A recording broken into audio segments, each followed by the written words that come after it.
Salut mes PDG et traders préférés. On a tous entendu parler des ETF, mais sait-on vraiment comment ils fonctionnent? Aujourd'hui, votre hôte tout doux vous partage une vidéo où un pro du secteur explique tout, simplement et sans blabla. Juste des infos claires pour vous aider à saisir les bases et à voir où les ETF pourraient s'intégrer dans votre stratégie. Alors installez-vous confortablement, prenez un carnet et c'est parti! Un ETF est un panier, d'accord? Prenez cette tasse. Imaginez que c'est un panier d'objets. C'est ça, un ETF. Ce panier a une valeur. Disons que j'y mets une action à 100 $, que j'appelle ce marqueur Sharpie. Puis j'y ajoute une action à 50 $, que j'appelle aussi ce marqueur Sharpie. Quelle est la valeur du panier? 150 $, parce qu'il contient une action de 100 $ et une autre de 50 $. À quelle fréquence le marché te donne-t-il la valeur de cette tasse? Pour un ETF, une fois par jour. Une seule fois.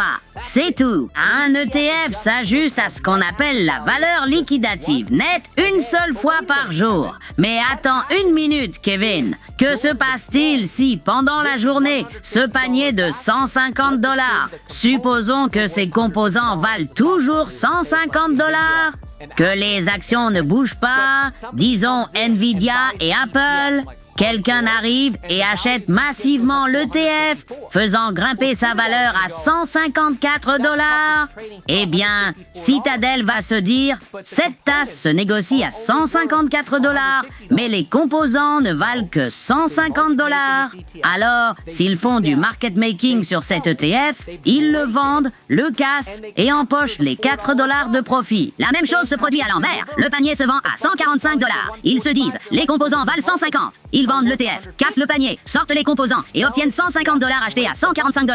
Ils peuvent faire ça toute la journée, car la valeur d'un ETF ne se réajuste à la valeur liquidative nette qu'une fois par jour. Les teneurs de marché gagnent ainsi beaucoup d'argent en tradant les ETF, négociés seulement quand le marché est ouvert, donc pas la nuit ni le week-end. D'où les fortes fluctuations après la clôture ou sur les titres peu liquides. Waouh, c'était sans doute l'une des explications les plus claires des ETF que j'ai jamais entendues. Le monde du trading évolue sans cesse, avec de nouvelles technologies et méthodes, y compris sur le marché boursier. Dans un environnement aussi rapide, un petit changement peut tout bouleverser. Les amis, rappelez-vous de trader prudemment et de demander conseil avant les grands mouvements. Et vous, avez-vous déjà fait du trading d'ETF ou d'autres marchés? Partagez votre expérience dans les commentaires. À bientôt et rappelez-vous, les hamsters sont puissants. Un pour tous et tous pour un.